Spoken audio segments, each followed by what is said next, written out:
Advocate Nelson பிரதரை வீடு பூந்து அடித்து வெட்டின பெருமை நாம் தமிழர் கட்சியே சேரும். சிறப்பான தம்பிங்களை வளர்த்து வச்சுருக்கீங்க, சூப்பர். உங்கள் கூட்டத்தில் பார்த்தீங்கன்னா எல்லாம் போராளிங்க தான், எல்லாம் வந்து ரவுடிங்க, வார்த்தை பேசுகிறவனுங்க, சாட்டையெல்லாம் வந்து பச்சையாக ஓப்பனாக பேசுகிறவன்.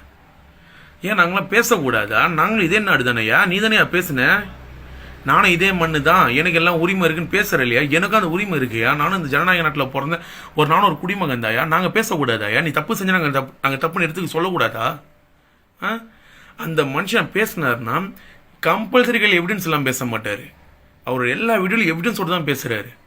அதுலனா உங்களுக்கு வலிக்குது? நீங்கள் செய்யாதையா செஞ்சேன்னு சொல்லி சொன்னார் அவர். நீ இடத்த வாங்கி போட 15 கோடி ரூபா இடத்த வந்து நீ ஊரெல்லாம் திருநிதின்னு சொல்லி அந்த காசெல்லாம் சுருட்டி எடுத்துன்னு வந்து நீ இடம் வாங்கி உனக்கு சொத்து சேர்த்துன்னு போவ. குழந்தை உள்பட உன்னை நம்பி கையில் இருந்தான்னு சொல்லி ஒரு உண்டியில் தந்து கொடுக்குது. அதெல்லாம் வாங்கி போட்டு நீ உன் வயிற்று கிழிச்சலத்தையும் உள்ளே கொட்டிக்கிறதுக்கு இவ்வளோ மக்கள் கஷ்டப்படணுமாயா? நீ ஆட்சிக்கே வரல, உன்னெல்லாம் தூக்கி ஆட்சியில் வைக்கிற வச்சா என்ன பண்ணுவ? ஆட்சிக்கு வர்றதுக்கு முன்னாடி ஊரெல்லாம் அடித்து உன் வயிற்றில் கொட்டிக்க நினைக்கிற. கேட்டால் வீடு பூந்து வெட்டுறதுக்கு ஆள் வரானுங்க.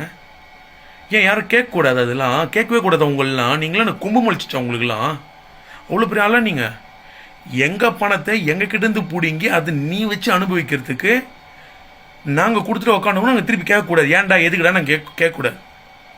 கேட்டால் வெட்டுவீங்க சார். இப்படியெல்லாம் போயின்னு இருந்ததுன்னா 15 வருஷம் நீங்கள் கஷ்டப்படுறதில்ல, இன்னும் 15,000 வருஷம் கஷ்டப்பட்டாலும் நாம் தமிழர்னு ஒன்று இருக்கவும் இருக்காது, வரவும் வராது, வரதுக்கு வாய்ப்பும் கிடையாது. நாளைக்கு ரிசல்ட்டு, நாளையோட எல்லா தலையெழுத்தையும் இங்கே மாறப்போகுது. இவங்க பேசுனதை பற்றி நீங்கள் என்ன நினைக்கிறீங்க அப்படிங்கிறத மறக்காமல் கமெண்ட்டில் சொல்லுங்கள். நன்றி.